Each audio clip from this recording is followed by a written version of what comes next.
Bienvenidos a nuestro programa Preguntas y Respuestas. Iniciamos la serie que tenemos seleccionada para el día de hoy. La primera pregunta viene de Luna Libertela. En un instituto bíblico dijeron que Dios no nos amaba porque no merecíamos su amor y que en todo caso Él solo amaba a Jesús y por el sacrificio del Hijo nos veía como Él y por eso nos amaba, pero no a nosotros, ya que no éramos importantes. Quisiera que me dé luz sobre este tema. Bendiciones y saludos desde Argentina. ¿Te bastaría un texto solo para entender que Dios nos ama a nosotros sin tener en cuenta nuestra condición? Te lo doy. Porque de tal manera amó Dios al mundo, que ha dado a su Hijo unigénito para que todo aquel que en Él cree no se pierda, mas tenga vida eterna. Juan 3:16. La idea de que Dios no ama a las personas, solo a su Hijo, es una de las teorías de la llamada Nueva Reforma, que no tiene sustento ni base en la Escritura. Carmen Mera, ¿la muerte es una persona? No, Carmen. La muerte es un estado de separación. La muerte física es el estado de separación que se produce cuando la parte material del cuerpo se separa de la parte espiritual del espíritu. La muerte espiritual es la separación que se produce cuando el hombre por su pecado se separa de Dios y no puede estar en comunión con Él. Hace poco vi un vídeo donde un pastor enseñaba que el Nuevo Testamento nos prohíbe comer morcilla. ¿Cuál es su opinión sobre esto?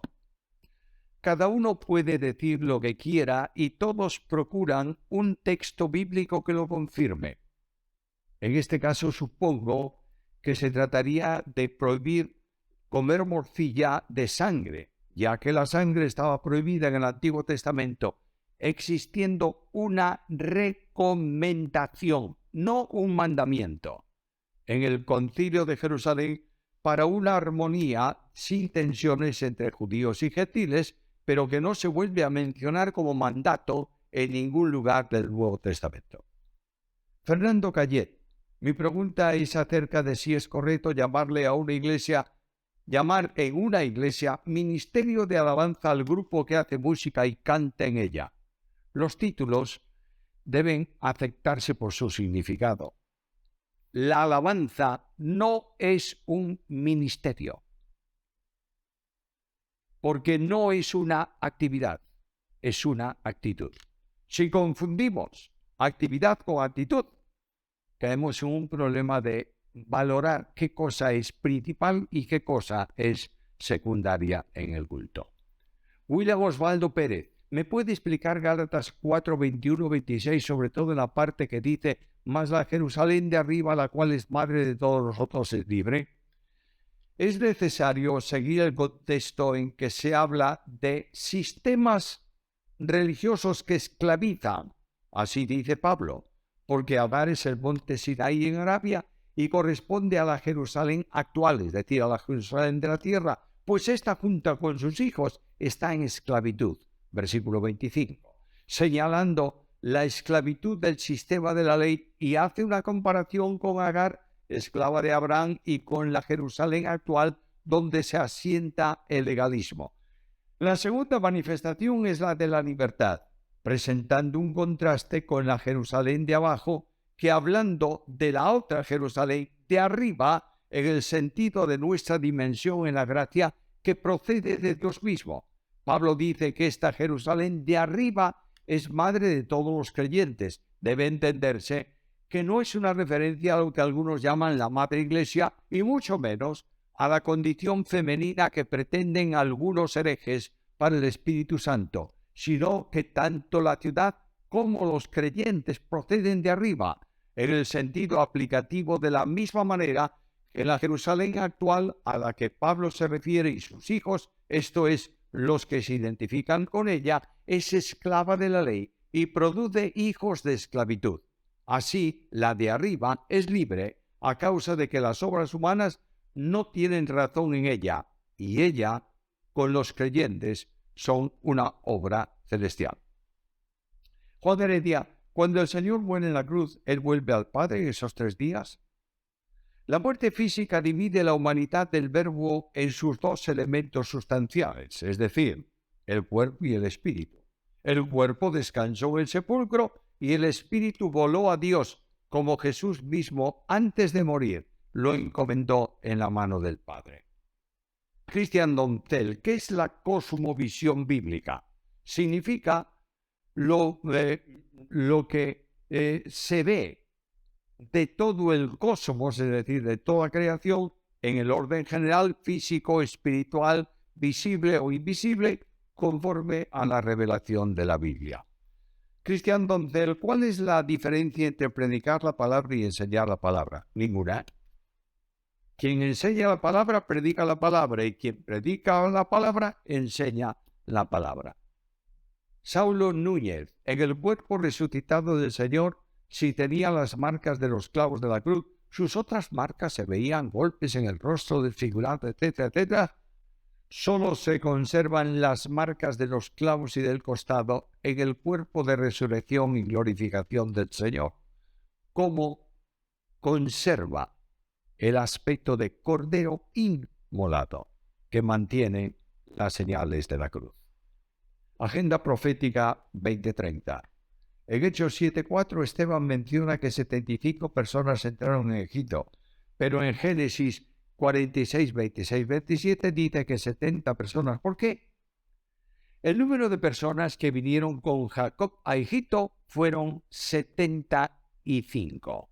Nuevamente hay una aparente discrepancia entre los datos del Antiguo Testamento siguiendo la Biblia hebrea, donde se lee que fueron 70, Génesis 46, 27, Éxodo 1:5, Deuteronomio 10:22, y la cifra que da Esteban de 75. La diferencia se resuelve porque Esteban está citando la Septuaginta, donde aparece literalmente 75. El texto excluye a Jacob y a José y añade los 9 hijos de José, por lo que la cifra que da es la de 75 personas.